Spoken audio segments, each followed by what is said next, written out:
5 reasons why you choose toxic, unhealthy partners.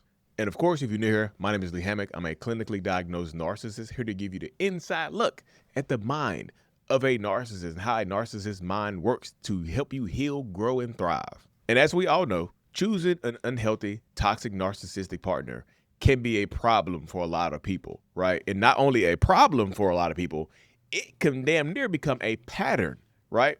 You don't understand how many survivors and victims and thrivers that I've spoken to that have asked me the question, hey Lee, why do I keep choosing toxic partners? Why do I keep choosing unhealthy partners? And as a diagnosed narcissist, I was like, you know what?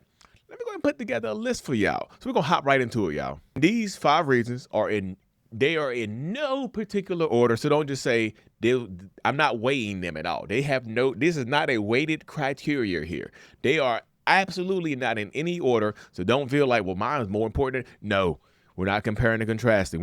This is not the trauma Olympics here. You're not trying to win the gold in trauma right here. Okay. You got it? Let's get into it. The first one, familiarity can feel like chemistry, like familiar. It feels like home. That's what a lot of people tell me right there. Lee, it felt like home. And by home, they mean what they grew up in, right? If you grew up in a chaotic environment or you accustomed to chaos, inconsistency, criticism, emotional distress, like where you had to earn, like an environment where you had to earn affection. Like it wasn't just a normal given thing. You had every lick of affection that you got, you had to earn it. You got to earn it. Where did it come from? What's the movie? Coco. You got to earn it. Yeah, right. You had to earn every lick of affection that you got growing up. When you get in relationships and you start seeking out partners, you might start looking for that, right? You're looking for what you modeled as a child. Growing up in an unhealthy, unsafe environment, you're looking for that same thing. So sometimes you could be attracted to this type of toxicity because that's what you grew up in. It might not seem like it that you grew up in it because that's your normal. But when chaos becomes your normal, you're going to internally seek it out in relationships, right? So you might meet a good person, right? You might meet an amazing man, an amazing woman, but because they're not chaotic, because they don't make you feel unsafe, right? This new feeling is unfamiliar with you, right?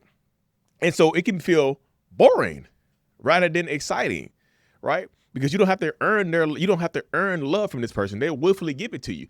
They'll willingly give it to you because they love you, because they care about you. But that toxic person, you got to earn it. But that's what you're used to. So sometimes you look for partners where you have to earn their love. You have to earn their affection, which sounds weird, but it does happen to so many people, right? The second reason, number 2, is that love bombing. Y'all know the term love bombing. Love bombing can resemble the validation that you have been craving. Hey, y'all, you're a human being. Right? I know y'all hear the phrases and the sayings that narcissists crave validation. Most people, I think everybody on this planet is craving validation in some way, shape, or form. Craving validation doesn't necessarily mean you're a narcissist, right? Because craving validation can simply mean that you want this person to let you know that they care. You want this person to let you know that you mean something to them. So when you get a narcissistic person, they come into your life. An unhealthy partner comes into your life and love bombs you, and they give you validation in bomb format. They're not called love bombing. They give you validation in bomb format. They're literally bombing you with love. So the intensity right here can mess with your head. You're like, I've been searching for somebody who makes me feel this way. And just because it's so fast, it's so quick, you might miss these things right here, right? You might just gallop past these bad boys right here. And you get out of my face. What is this? Get out of my face. I don't want that. Come here. Love bomb me, right? So the love bombing feels like the validation that you've been seeking, especially if you haven't gotten it, especially if you're in a vulnerable state, especially if you're lonely, right? You can be lonely. And then a toxic person comes out of nowhere and love bombs you, and they get you. They manipulate you. They do a lot of damage to your mind, mentally, physically, emotionally, all the other good stuff, right? So love bombing can absolutely resemble the validation, right? It's not validation because they take it away, right? It's not authentic validation because they strip it from you.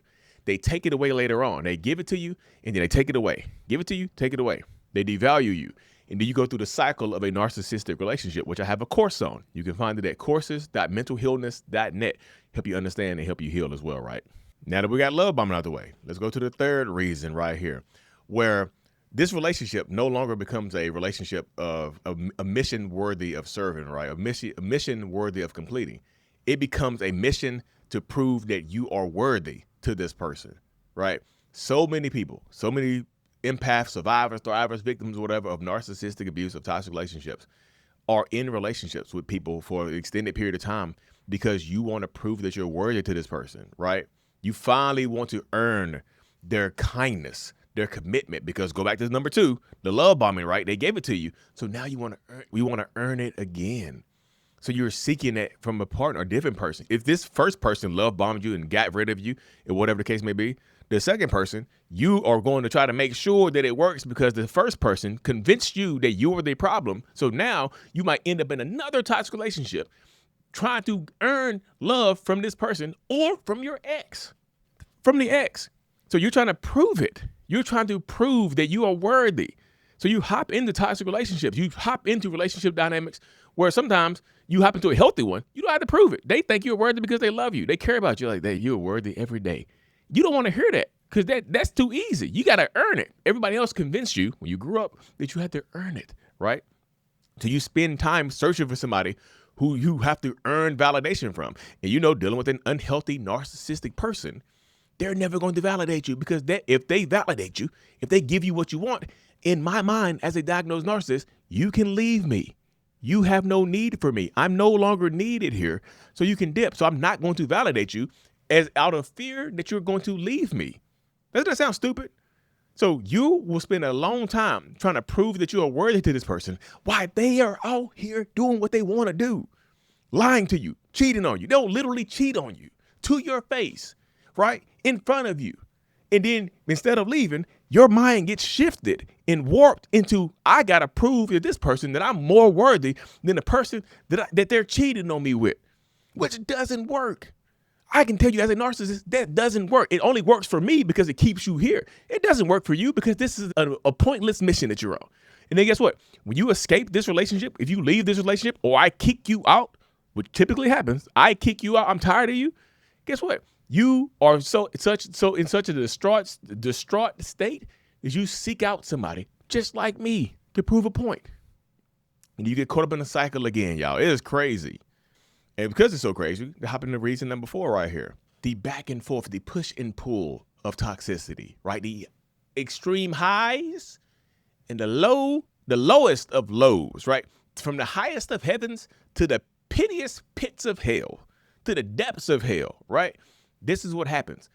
You're internally seeking that chaotic nature of the relationship. It kind of goes back to number 1, right?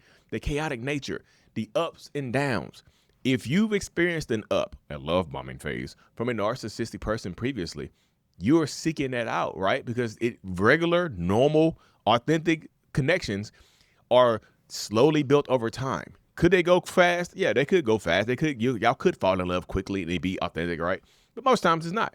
Most times it's just love bombing, right? So you get into these situations, you are searching for that fast love. You're searching for somebody who will love bomb you. And guess what? The love bombers take it away quickly.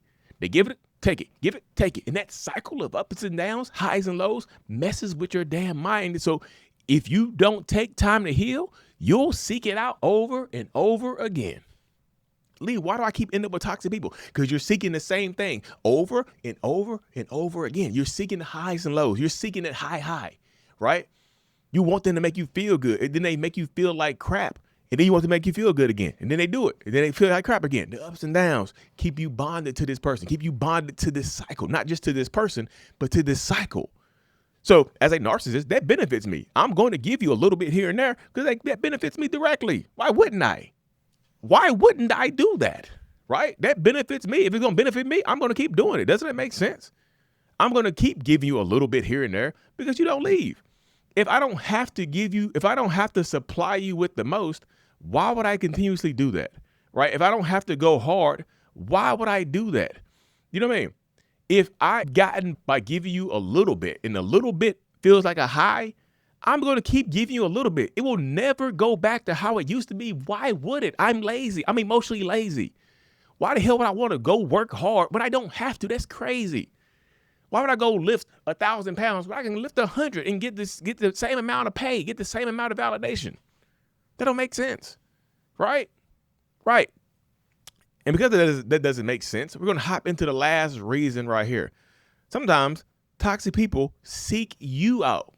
Number 5, toxic people seek access to highly empathetic, vulnerable people sometimes, right? Sometimes it's not even, you don't have to be vulnerable. You can be resilient. Like your good nature is like a damn, y'all see how bees, like how pollen releases a pheromone that bees can find. A bee can close his damn eyes and can close his little bee eyes and find that flower because that pollen releases that pheromone. They go, oh, it's over here. They go over there, right, and pollinate, cross-pollinate, do whatever. They do that type of stuff right there. So narcissistic people, right, it's like empathetic people give off a damn pheromone to attract narcissistic people. They can tell that you're highly empathetic, kind, compassionate, and caring, right? They turn it against you. They use that against you. But Lee, how the hell do they know that we're kind, caring, empathetic people if we just met? Sometimes you haven't just met. Sometimes this is a friend that you've had for years. Sometimes this is somebody that you dated in the past that you think has grown up because y'all haven't seen each other in years, right? Sometimes y'all already have a history together, you know, and they already know that you're kind, caring, compassionate, and empathetic. Or you're posting it online. You're doing good deeds for charity. You're protesting. You're doing all kinds of good things to show that you have empathy, right? Protesting the right thing, because some people out there protesting just the dumbest. Well, I ain't gonna go there. But you're posting your empathy online for the world to see. Look how empathetic I am. And you got narcissists like, yes, look how empathetic you are. They are, some narcissistic people are crazy, y'all. They really absolutely are. And they only care about fulfilling themselves, right? So sometimes they are seeking you out. You don't seek them out. They seek you out. This might be your friend, your coworker, your confidant that you confide in. You might tell them about the toxic relationships that you've experienced in the past, and you give them their information gathering, so they just use it against you. I wouldn't treat you like that. Why we never hooked up? I don't know why you never given me a chance. I'm right here in front of your eyes, right? You been messing with a man. You been messing with boys. You really need a man. Get out of here.